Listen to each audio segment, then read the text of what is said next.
The wind came down from the high plains like a knife, slicing through the endless dark of the Wyoming night. Snow drifted against the timber walls of the lonely cabin, whispering stories of men who had died on the trail and women who had vanished into the wild. Inside, the fire hissed and cracked, the only witness to two figures wrapped in a single worn blanket. She could feel the tremor of his breath against her hair, and even in the glow of the flames he looked more like a ghost than a man. A cowboy who had ridden farther than his strength could carry him, carrying a secret heavier than his saddle. For 40 nights she had kept him alive. Not with money or medicine, but with presence, warmth, and the steady courage of someone who refused to let another soul freeze out there alone. In town they whispered about the stranger in the cabin, about the young woman who had given up her own bed to help him recover. Some said she was foolish. Others said she was brave. No one truly knew what drove her to stay. Not even she herself. The cabin had once belonged to her father, a man hard as the logs he'd chopped.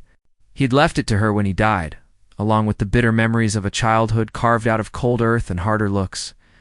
The walls still smelled of pine pitch and gun oil. She had made it her own, a table she'd sanded smooth, a quilt she'd sewn by hand, a little shelf of books from the general store. Now that quiet life had been appended by the man lying weak and fevered in her arms. He had stumbled to her door in the first blizzard of December. A shadow bent over his horse, bleeding from a wound no one could explain. His face had been gaunt beneath the stubble, his eyes the color of old copper. When she opened the door, snow blew in like shards of glass. He had tried to speak but only managed a rasp before collapsing at her feet. She could have shut the door, could have turned him away, but something in his expression stopped her. Not fear, but resignation. As if he had been waiting for this moment his whole life, she dragged him inside, peeled the frozen coat from his shoulders, and set about saving him. She stitched the wound as best she could with trembling fingers, warmed water on the fire to wash his skin, and prayed under her breath as the night stretched on. The fever came and went like a tide, leaving him delirious. Sometimes whispering names she did not recognize, sometimes reaching for a gun that was no longer at his hip. More than once she thought he would die, but every morning she found him still breathing, his chest rising and falling under the threadbare blanket outside. The country lay silent under snow, a land as unforgiving as it was beautiful.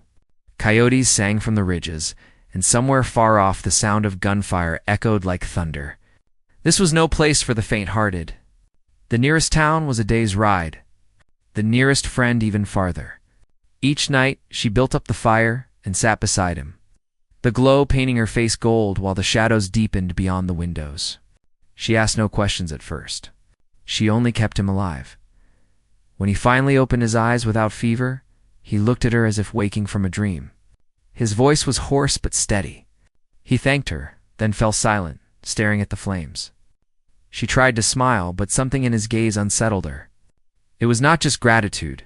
It was warning, a quiet plea she could not yet decipher. Days turned into weeks. The storm never truly broke, and the world outside the cabin shrank to a circle of snow and trees. She taught him to walk again on his injured leg, helped him chop wood with careful swings, cooked what little they had left of the dried meat. Sometimes, when the wind howled so loud the walls seemed to tremble, she found herself leaning against him for warmth, his arms settling around her without thought. It was not love. Not yet. It was survival. But there was a tenderness growing between them that neither spoke aloud. He would sit at the edge of the bed at night, staring at the revolver he had cleaned and oiled, then put it away without explanation. She would lie awake listening to his breathing, wondering who hunted him, wondering what choice he was running from. He had scars across his back. Old ones, not from war, but from something closer. More personal? She had scars too, though. Most of hers were hidden inside. In the flicker of the firelight, she felt those wounds meeting like two rivers joining. Silent, but unstoppable. One night, after a day of chopping wood and melting snow for water, he finally told her a piece of his truth. He had been a cowboy on a cattle drive gone bad, a hired gun when the herd was stolen, a man who had once sworn to protect another and failed. He said no names, gave no places, but she saw the shame in his eyes. She reached for his hand. He let her hold it for a moment, then pulled away, as if afraid her touch might burn. The days grew darker, the nights longer. A full 40 nights had passed since he'd fallen through her door, and still the storm showed no sign of easing. The small store of food was running out. The sound of distant hoofbeats sometimes drifted on the wind, or maybe she only imagined it. Once she saw a rider far off at the tree line, then it was gone. The cowboy began waking in the night, sweat soaking his shirt, though the room was cold. He would slip outside without telling her, stand beneath the black sky with his hands clenched, staring toward the horizon. When she asked what haunted him, he only shook his head, yet she knew something was coming. It was in the way he checked the rifle every morning, the way he scanned the hills before bringing in wood, the way his eyes softened when they met hers, like a man already saying goodbye. On the 40th night, as the fire burned low and the snow pressed against the windows like a living thing, he turned to her. His face was hard, but his voice trembled. He said a choice had to be made. He could not keep running, and he could not stay. He would either leave before dawn to face what hunted him, or bring that danger down upon her. She reached for him, but he caught her wrist, holding it gently yet firmly. In his eyes, she saw not just the cowboy who had stumbled into her life, but the man beneath, wounded, proud, afraid, yet still alive. The room seemed to hold its breath.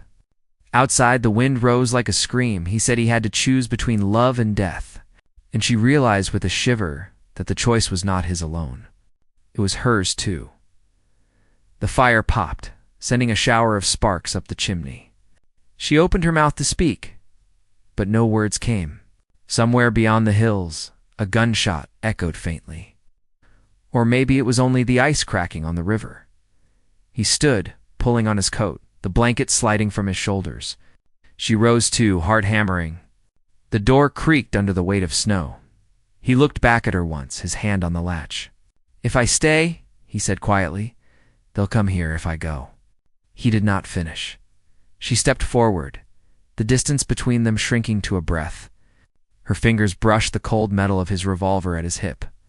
She wanted to tell him to stay, to fight, to run, to live. But the words tangled in her throat. Outside, the night waited, dark and endless. Inside the cabin, the firelight flickered on their faces. Two souls caught between a past they could not change and a future they could not yet see. And as the wind howled through the pines, the cowboy pushed open the door. Snow rushed in as the door swung wide, a bitter wind curling around their ankles and carrying the scent of pine and iron. He stood in the doorway, coat collar turned up, hat pulled low. The firelight behind him threw his shadow long across the porch. For a heartbeat, she thought he would step out into the dark without looking back. Instead, he hesitated, shoulders tight, as if a rope bound him to the small, warm room they had shared for so many nights. She moved closer, the floor creaking under her bare feet. "You're not strong enough to ride far," she said quietly. "At least wait for daylight." But she could hear the determination in his breathing, a slow, steady rhythm like hoofbeats. He had already decided something. Outside, the night pressed close. The snow had stopped falling, but lay deep, glowing faintly under a rising moon. The forest beyond the clearing was a wall of black trees. Somewhere far away, an owl called. She thought of the distance to town, the frozen river, the hidden trails known only to hunters and outlaws. No one sane would travel tonight. He stepped down onto the porch, boots sinking into drifted snow. She grabbed his sleeve, fingers trembling. "If you go now, you'll freeze." Her voice broke on the last word. He looked at her hand on his arm, then at her face. "Better me than you," he said simply. She wanted to demand answers, but instead the questions tumbled inside her like stones. Who was chasing him? What debt or oath had driven him across the plains? And why, after everything, did she care so deeply? She had been alone for so long she had forgotten what it felt like to worry about someone else's life. He turned his face toward the trees, scanning the horizon. In the moonlight, his scars were stark, a map of old wounds across his skin. She saw not only the cowboy, but but the man shaped by years of hard riding and harder choices. He took a step forward. Snow crunched under his heel. She followed him onto the porch without a coat, shivering. "Tell me the truth," she said. "Tell me before you go." He stopped. The wind stirred his coat like a flag.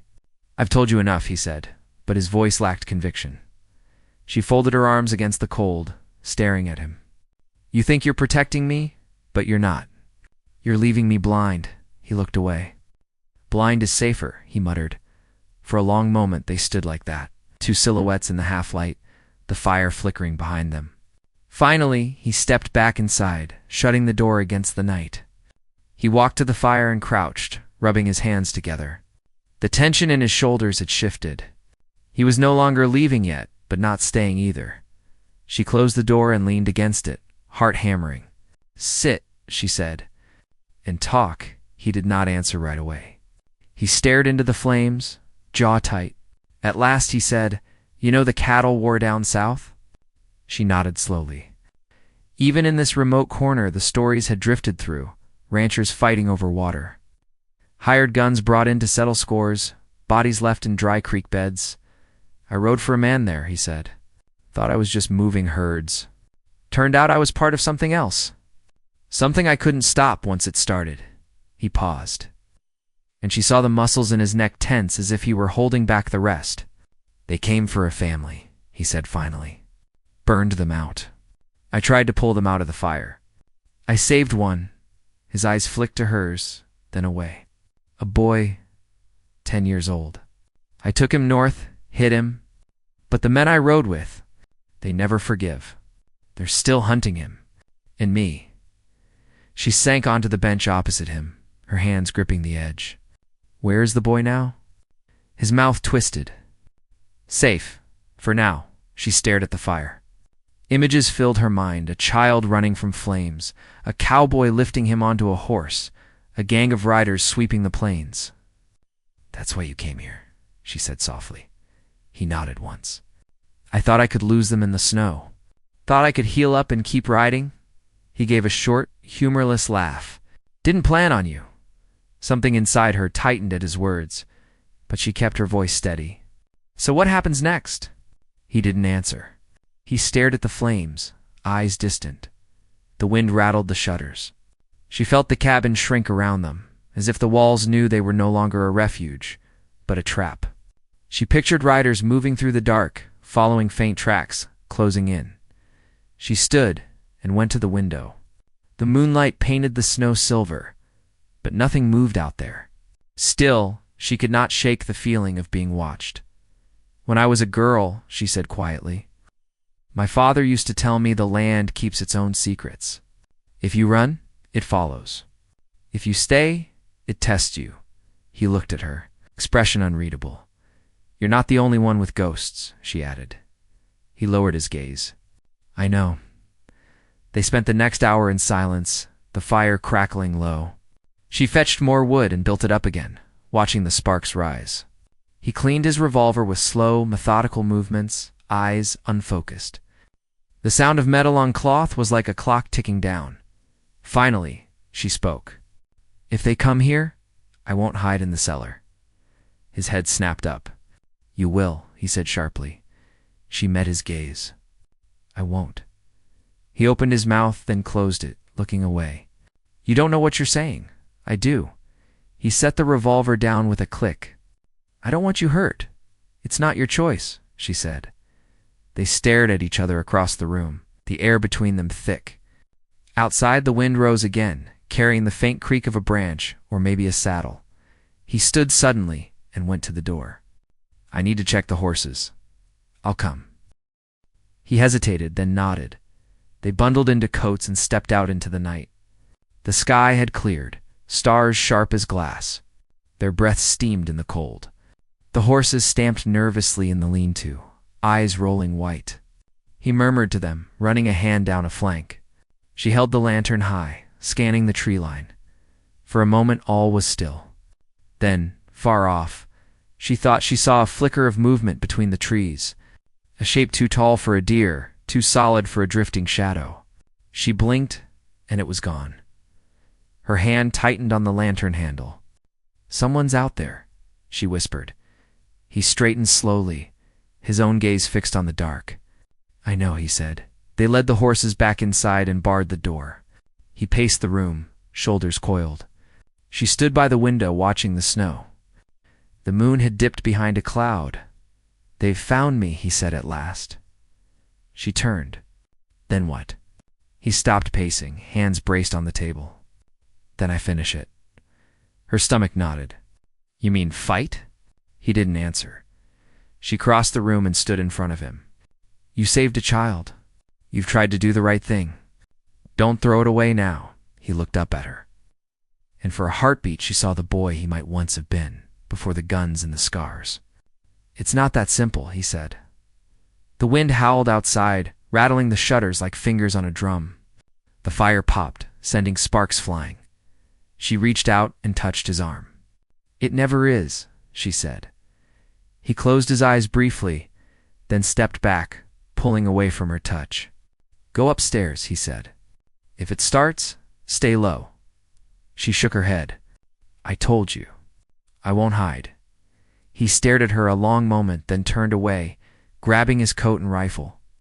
He began checking the cartridges with practiced hands. She watched him, heart pounding, the sense of time running out, pressing down like the weight of snow on the roof. Beyond the walls of the cabin, the forest waited, dark and silent. Somewhere out there, riders might already be circling, drawing closer with each breath. The 40 nights they had shared felt like a fragile bubble about to burst. She went to the window again. The clearing lay empty under the dim light, but the trees seemed to lean closer. She could almost hear hoofbeats under the wind. Behind her, the click of metal as he loaded the rifle echoed like a verdict. She turned and saw his profile against the firelight, jaw set, eyes shadowed. "Whatever happens," he said without looking at her, "you deserved better than this." She opened her mouth, but no sound came. The cabin was warm, but she shivered. The night outside was endless. The danger they had both tried to outrun was now at their door. He shouldered the rifle and moved toward the window. She followed, standing beside him, both of them staring out into the snow. Neither spoke. Somewhere far off a coyote cried, long and low. The sound hung in the air like a warning, and then, faint but unmistakable, the echo of a gunshot rolled across the hills. The gunshot rolled over the hills again. Softer this time, as if swallowed by the trees. The sound clung to the cabin walls like frost. She and the cowboy stood frozen at the window, their breaths mingling in the cold air, watching the dark tree line for any hint of movement. Nothing stirred, yet she felt it in her bones. The quiet was no longer the quiet of snow, but of hunters circling their prey. He lowered the rifle a fraction, then raised it again. "They're closer than I thought," he murmured. His voice had changed, lower, steadier, like a man already inside the fight. Her fingers dug into the windowsill. "How many?" He shook his head. "Could be 2, could be 10. Could be one sending a warning. Either way, they're not far." She turned from the window and began checking the door bolts, her movements sharp and fast. The cabin, once her sanctuary, now felt like a wooden box with no way out. The fire hissed and popped behind her, throwing shifting shadows across the floor. He watched her from the corner of his eye. "You're scared," he said. She spun on him. "Of course I'm scared, but I'm not running." He almost smiled, but the expression didn't reach his eyes. "You're stubborn," he said.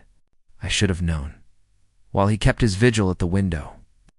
She went to the table where his revolver lay and began loading cartridges into the empty cylinder with careful, deliberate clicks. He turned at the sound and stared.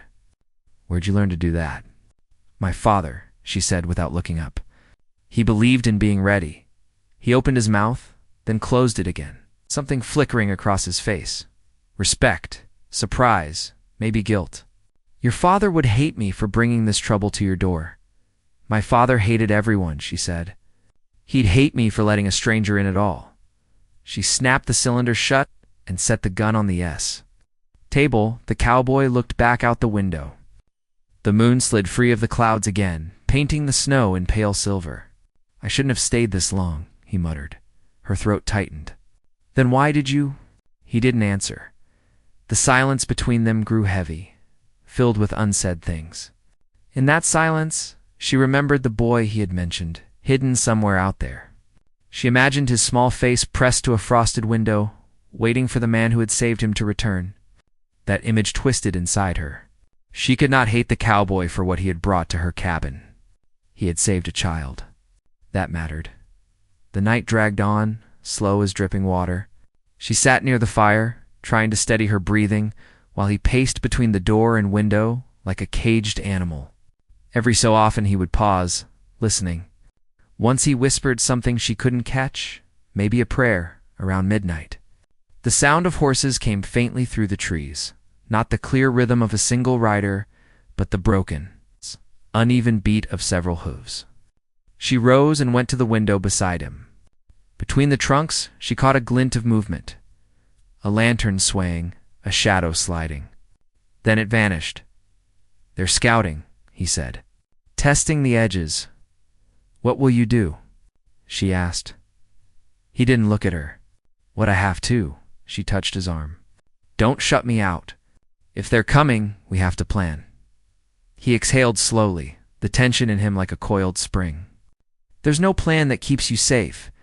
Then at least tell me what they want," she said. He hesitated, then said quietly, "They don't just want me. They want the boy back. Alive, so they can make an example."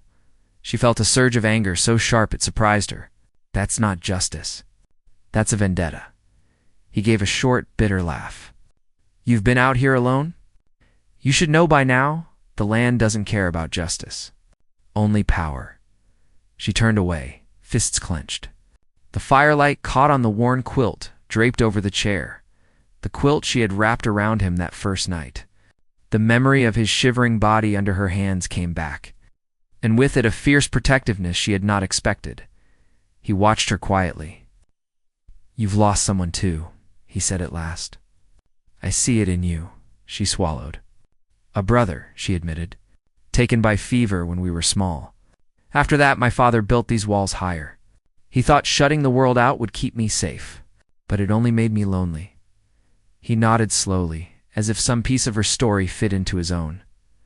The wind shifted, the faint jingle of a bridle from the trees. He moved to the door again, peering through the crack. "They're moving closer," he murmured. A plan formed in her mind, reckless but clear. "If they're after you, then I'll ride out and draw them off." He spun, eyes flashing. "No, you'd never make it. They'd take you first." "I can shoot," she said.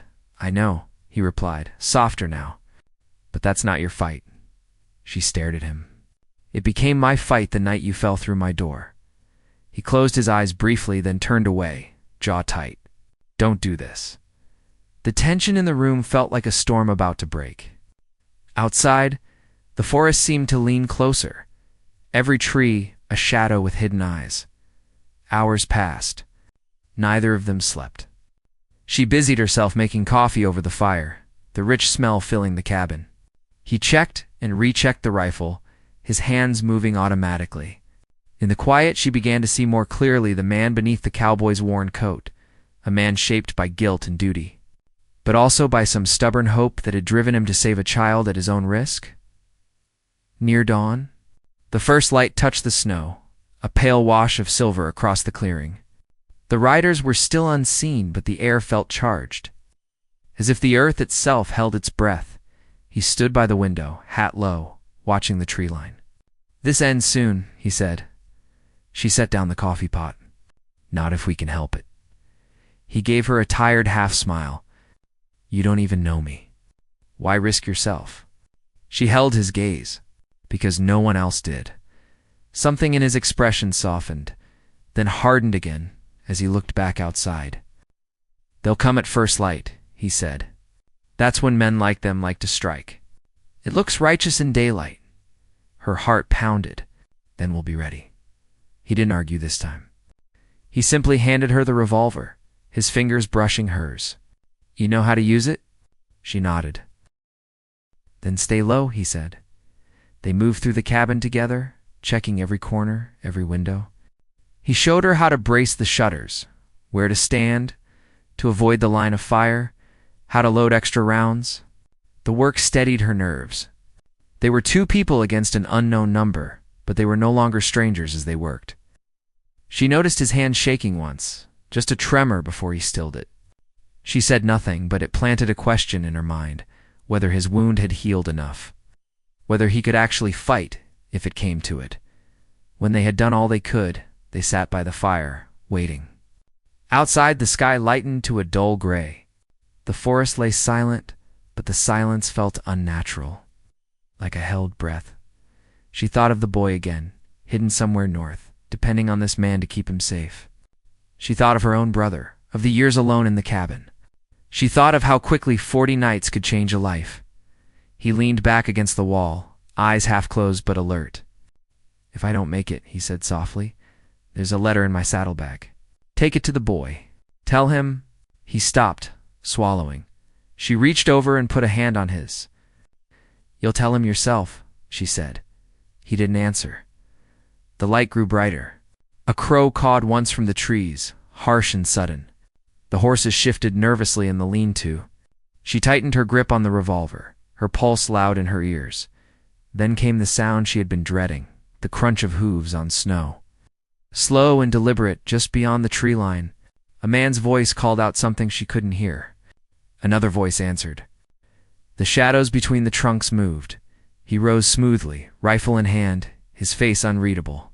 She rose too, heart hammering. The moment they had been waiting for was no longer in the future, but at their door. Through the window she saw them at last. Dark shapes on horseback, moving out of the trees like ghosts.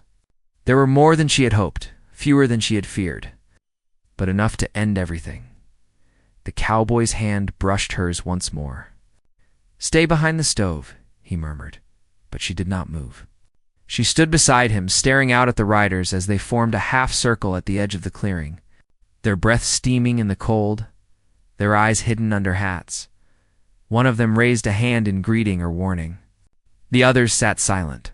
The air felt brittle, ready to shatter, and as the first rider dismounted, snow crunching under his boots, she felt the world tilt. The story they had been living for 40 nights, narrowing to this single frozen moment, balance between survival and loss. Between love and death, snow drifted between the riders like pale smoke as they held their half circle at the edge of the clearing. The horses shifted, steam rising from their nostrils. No one spoke now. The only sound was the faint creak of leather and the soft hiss of the wind. Inside the cabin, she felt every second stretch like a wire pulled tight. Her palm was slick on the revolver grip. Beside her, the cowboy stood still as a post, rifle barrel just below the windowsill, eyes fixed on the men outside. One of the riders moved first. Nudging his horse a step closer, a long shadow spilling across the snow. He was tall under his hat, a scarf hiding the lower half of his face. His gloved hand rested casually on his saddle horn, but she saw the bulge of a holster beneath his coat. Another rider followed, leading a pack horse. Slowly, deliberately, they advanced until they were only a dozen yards from the cabin. The cowboy's breathing was so slow she could hardly see his chest rise. "They're testing us," he said under his breath. "Seeing if we'll shoot first?" "What do we do?" she whispered. "Wait." She wanted to scream that waiting was worse than fighting, but she bit her lip until she tasted blood. Outside, the first rider swung down from his horse and took a few steps forward. His boots crunched in the snow. He stopped, far enough to be out of easy range, but close enough for his voice to carry. "You got something of ours?" he called, voice muffled by the scarf. "Hand it over, and maybe we let you walk away." The cowboy stayed silent. The rider cocked his head, then laughed, a short, dry sound. "Heard you was hiding a boy," he said. "Heard wrong, or you're just stupid." She felt the muscles in the cowboy's arm tighten. "They don't know where he is," he murmured. "Then why are they here?" she asked. "They're guessing." Hoping I'll break, the rider took another step closer. "Come on out," he called. "Talk like men." The cowboy raised his rifle slightly, the motion small but clear. The rider froze. Behind him, another man shifted in his saddle, his horse pawing at the snow. The tension in the clearing was a living thing, coiling tighter with every heartbeat. Inside the cabin, the fire burned low, its light flickering across the walls. She glanced at the door bolts, then back at the window. She thought of the boy somewhere north, the one all this was for. She thought of the 40 nights she had spent keeping this man alive, never knowing this day would come. She wondered if the boy even knew what the cowboy had risked for him. The cowboy's voice was calm but hard. "Tell them to leave," he said. Her throat closed. "They won't." He shifted his stance, eyes never leaving the riders. "Then it ends here." Before she could speak, a third rider came out from behind the trees. This one was younger, shoulders hunched against the cold. He carried a rifle, but held it loosely, almost uncertain. She saw him glance toward the cabin, then toward the older men, like someone following orders he didn't want to follow. Something in his face caught at her, a flicker of doubt, of a life not yet hardened. The cowboy saw it too. "They've got a boy with them," he murmured. "Barely older than the one I saved." The young rider dismounted slowly, eyes down. He began walking a small circle, boots dragging. He looked like he was listening for something beyond the men's commands. She wondered if he might slip away, if there was some chance of turning him, of breaking their hold before the shooting started. The leader raised his hand, and the circle of riders began to close in, one step at a time. Snow crunched under hooves. The sound was quiet but relentless, like a drumbeat. Inside the cabin, she could feel the vibration through the floorboards. Her heart hammered in time with it. "They're going to rush the door," she whispered. "I know. What do we do?" His jaw clenched. "Make every shot count." The words chilled her more than the wind. She tried to swallow, but her mouth was dry. She tightened her grip on the revolver and forced herself to breathe slowly, like he had shown her. She remembered her father's lessons, how to brace, how to aim, how to fire only when sure. Outside, the leader called again. "Last chance," he said. "Come out, hand over what you got, and maybe we don't burn this place to the ground." Her stomach nodded. "They'll kill us anyway," she whispered. He didn't answer. The young rider shifted again, glancing toward the cabin. Their eyes met for an instant through the narrow window. She saw not hatred, but fear. He looked away quickly, shoulders hunching as if ashamed.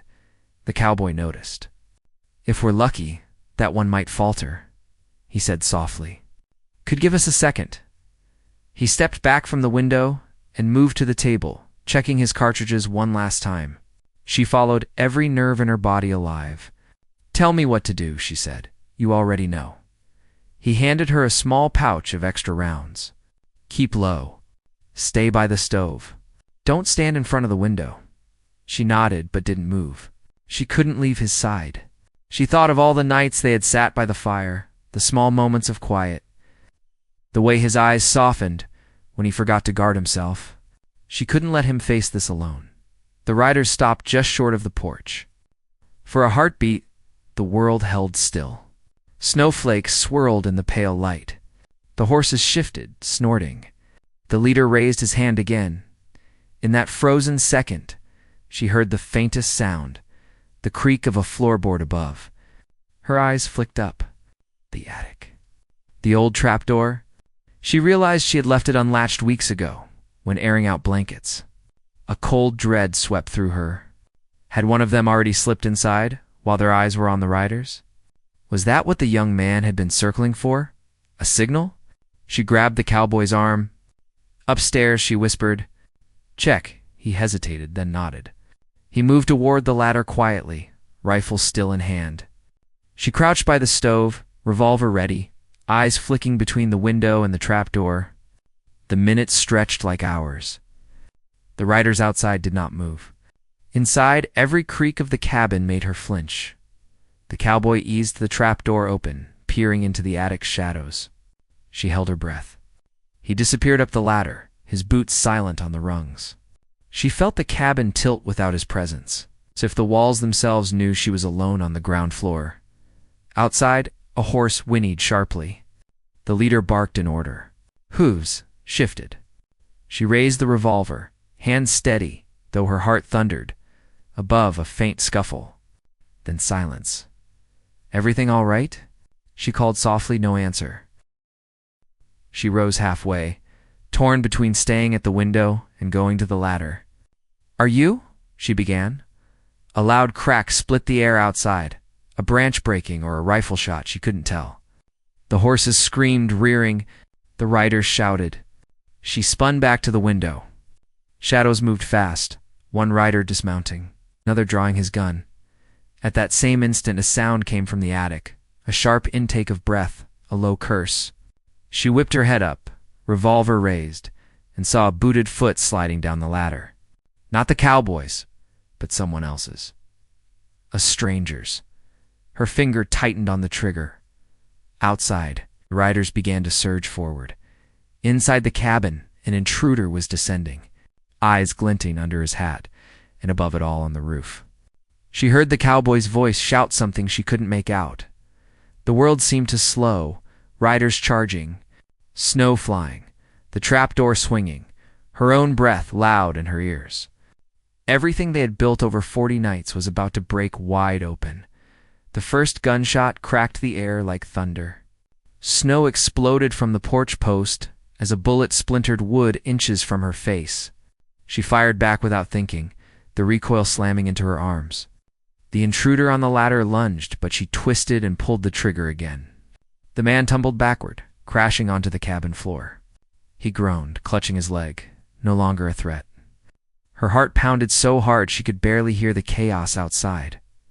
Through the window, she saw the cowboy on the roof, using the height to his advantage. He moved with calm precision, firing and reloading in a rhythm as old as the frontier. One rider dropped, another wheeled his horse and fled. The young rider hesitated again, looking from the leader to the cabin. Snow swirled around them, the clearing a blur of hooves and smoke. She ducked as another shot tore through the shutters. The injured intruder crawled toward the door, reaching for a rifle. She kicked it away and pressed her revolver to his chest. "Stay down," she warned. He froze, eyes wide, and raised his hands. Something in her voice must have told him she meant it. The cowboy leapt down from the roof to the porch, rifle in one hand. He swung the door open and yelled for her to get out. She ran to him, and together they stepped into the snow, backs against the wall. The leader of the riders sat on his horse a few yards away, scarf fallen, face hard as stone. He raised his pistol, but before he could fire, the young rider's rifle barked. The leader's hat flew off, and his pistol dropped into the snow.